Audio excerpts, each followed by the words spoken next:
La 46e édition de la fête de l'unité nationale a été marquée par la participation de l'armée nigériane au boulevard du 20 mai à Yaoundé.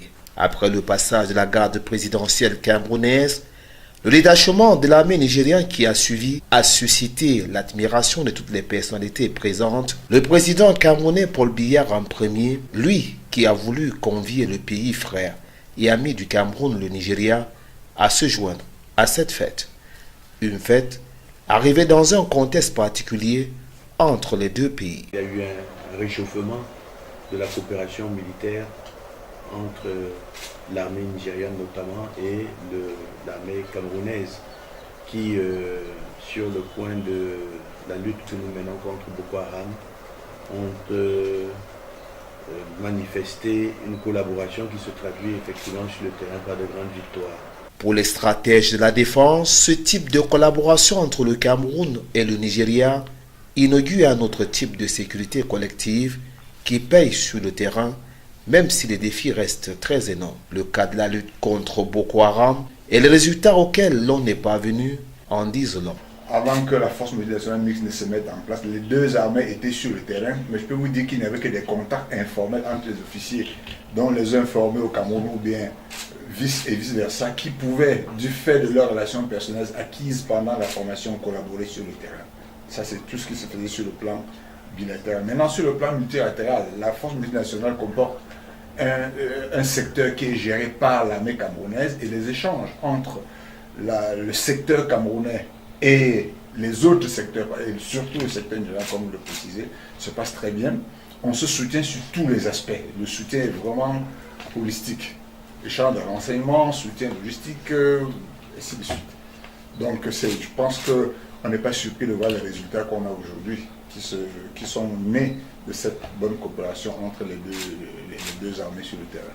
Avec une telle entente entre les deux pays, entre le Cameroun et le Nigeria, une telle volonté de combattre ensemble les ennemis communs et garantir la paix aux populations, on ne pouvait voir mieux que ce genre de rapprochement entre les deux armées pour cette fête nationale. C'est donc dans ce contexte sécuritaire que le chef de l'État, par son doigté stratégique, a trouvé l'opportunité pour cette 46e édition de la fête nationale d'inviter nos frères d'armes de l'armée nigérienne pour que nous puissions fêter ensemble et commémorer cette 46e édition de la fête de l'unité. La fête s'est très bien déroulée à travers l'étendue du territoire national, malgré les frayeurs dans certaines zones à cause de l'insécurité et surtout de la menace entretenue par certaines bandes qui se réclament d'un certain état fantôme.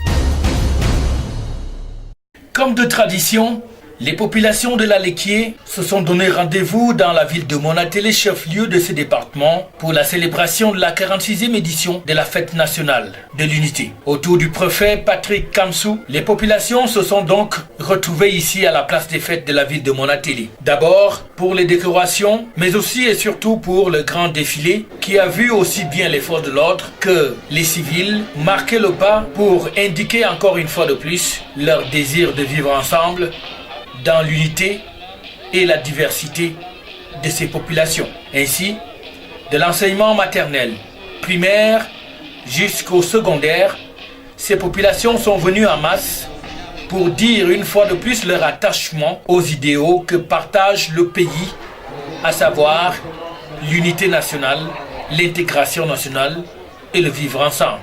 Et les autorités administratives n'ont pas marqué à chaque fois d'applaudir pour ceux qui étaient en train de défiler. La ville de Monatélé aura connu une effervescence tout à fait particulière pour cette édition de la fête du 20 mai 2018. Une semaine entière d'activités qui se sont clôturées avec ce grand défilé à la place des fêtes de la ville. Et les autorités ne pouvaient donc qu'être satisfaites de cette mobilisation, aussi bien des civils que des militaires, et les associations, sans oublier les partis politiques, ont aussi apporté du leur à la grande réussite de la fête du 20 mai 2018 à Monatélé. Le cercle des enfants et sa présidente Françoise Etoile sont encore en ébullition et en effervescence. Et pour cause, de la présentation de la supérette solidaire de Mora. Ce centre multimédia qui sera une fenêtre ouverte vers le monde. Ils pourront présenter cette ville de Mora. Ces femmes pourront s'arrimer au numérique. Ces jeunes de Mora pourront aussi s'arrimer au numérique parce que c'est le monde de demain.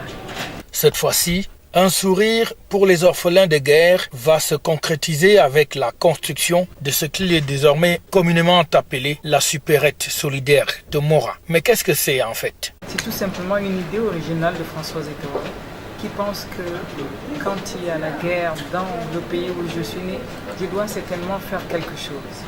Et je voulais toucher du doigt cette ville de Mora qui est pour moi très meurtrie et apporter une petite récompense à mon niveau. C'est une petite coopérative pour mettre les femmes ensemble. Toutes les veuves de Mora, elles seront ensemble. Elles pourront vendre dans cette supérette tout ce qu'on consomme dans le maillot Sava.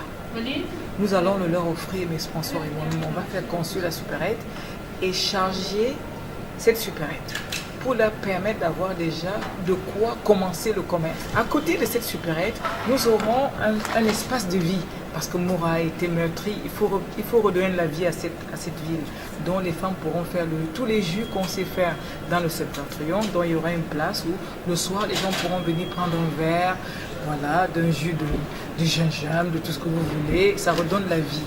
À côté, la petite salle du multimédia. C'est là où l'IAI s'est mise avec moi. C'est-à-dire que nous aurons une salle d'informatique, une petite fenêtre ouverte vers le monde pour les femmes de Mora. Le Cercle des enfants et sa présidente vont donc une fois de plus émerveiller. La cérémonie de présentation de cet important projet aura lieu le 26 mai prochain au Hilton Hotel de Yaoundé. Il est question pour la promotrice de cet important projet humanitaire de concrétiser avec l'aide de ses partenaires dont Afrique Média et d'apporter un peu plus de bonheur à ceux-là qui sont meurtris par les affres causées par la secte terroriste et islamiste Boko Haram. Un sourire pour les orphelins de guerre et désormais la supérette de Mora, pour le dire de manière plus concrète.